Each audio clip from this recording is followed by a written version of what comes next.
ये आदि चीजें होती है। ऐसी जगह पर कलयुग प्रत्यक्ष रूप में रहता है। दूसरा का मकान पानम, जहाँ शराब, जिस स्थान पर जिस जगह पर शराब सेवन किया जाता है उस जगह पे भी कलयुग रहता है। स्त्रियों में जहाँ स्त्री अपने धर्म मर्यादा का पालन नहीं करती, शरीर को गौण बना करके इस शरीर से पाप करती है, तो उस जगह पर भी बोलो कलयुग रहता है। चौथा मकान है कलयुग के रहने का हिंसा, जहां जीवों को मार करके उनके मांस का भक्षण किया जाता है, उस जगह पर भी कौन रहता है? कलयुग।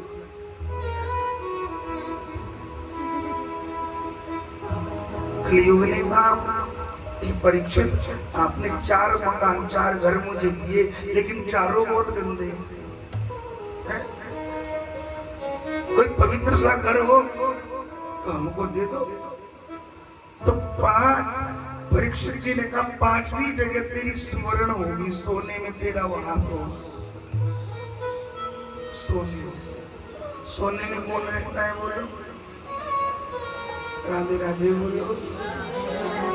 अगर सोने में कलयुग रहता तो माताओं को तो सोना बहुत प्रिय है। कई बार घर में इतना कलेश हो जाता है कि देखो 5 साल से तुमने मुझे कुछ नहीं दिलवाया, 5 साल हो गए इन्हीं पुरानी झुमकियों को मैंने पहना। राधे राधे बोले।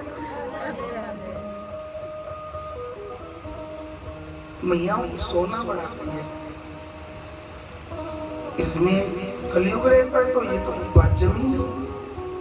श्री कृष्ण ने कहा कि जितनी सब मुद्राएं हैं, धातुएं हैं, चाहे वो तांबे की हो, अष्ट धातु की हो,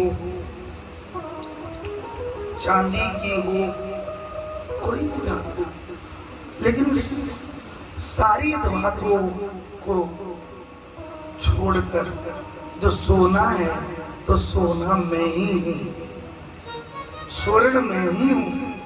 यानी सोना कौन है बोलो? नारायण है।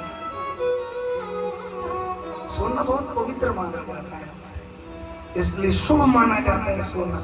इसलिए कोई सुगन देना होता है तो सबसे पहले काय का देते हैं? सोने का स्वर्ण। जब कोई पितृ भागवत कराता है अपने घर में, और पहाड़ में तो बड़ा सुंदर चलन है, बोले क्या कि जो ब्यास जी कथा करते हैं उनको भी क्या देते हैं? सोने की बोलो। देखो कोई नहीं बोल रहा है, सोच रहे कभी हमें ना देनी पड़ जाए।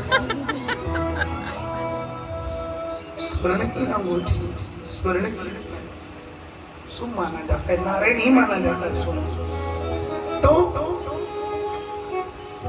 जब सोने में भगवान है तो फिर कलयुग कैसे आ सकता है?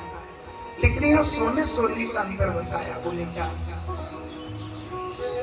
कि जो सोना अपनी कमाई का होता है, पुरुषार्थ का होता है, मेहनत का होता है, उस सोने में भगवान नारायण आकर बैठ जाते हैं। और जो सोना धोखे का होता है, छल का होता है, कपट का होता है, पाया हुआ होता है, उस सोने में कलयुग आकर बैठ जाता है। उसमें फिर भगवान नहीं रहते। यही सोने का अंतर है। इसलिए हमारे बड़ों ने कहा सोना पाना भी बुरा है और सोना खोना भी बुरा है। पा गया तो कलयुग ले आएगा, और खो गया तो कितने हजार है आजकल? 1000 किस लाख पे पहुंच गए, हमें तो ये भी ना पता, क्योंकि हमने तो आज तक मोल खरीदा ही नहीं। राधे राधे बोले। जो कुछ भी पहना गुना आप लोगों ने दिया है। हमें किसी को दान भी देना हो तो आप लोगों ने दिया, वो हमने आगे रेफर कर दिया। आज तक हमने खरीदा नहीं, हमें तो नहीं पता कहाँ चला होगा, क्या चल रहा हो, क्या चलेगा। राधे राधे बोलो। तो अच्छा देखो, माँ जानकी ने भी क्या मांगा था? सोने का मृग मांगा था कि नहीं? बोलो राम जी से। राम जी ने बहुत समझाया कि सोने का मृग होता नहीं है, माया है, ये ठग लेगी। लेकिन जानकी ने हट करी, नहीं मुझे यही सोने का मृग चाहिए, यही सोने का मृग। अच्छा यार, जानकी भी असली वाली नहीं थी, वो नकली वाली। क्यों? असली वाली होती तो सोने का कनक भवन छोड़कर आता, तो क्या सोने के मृग में मन अटका देती?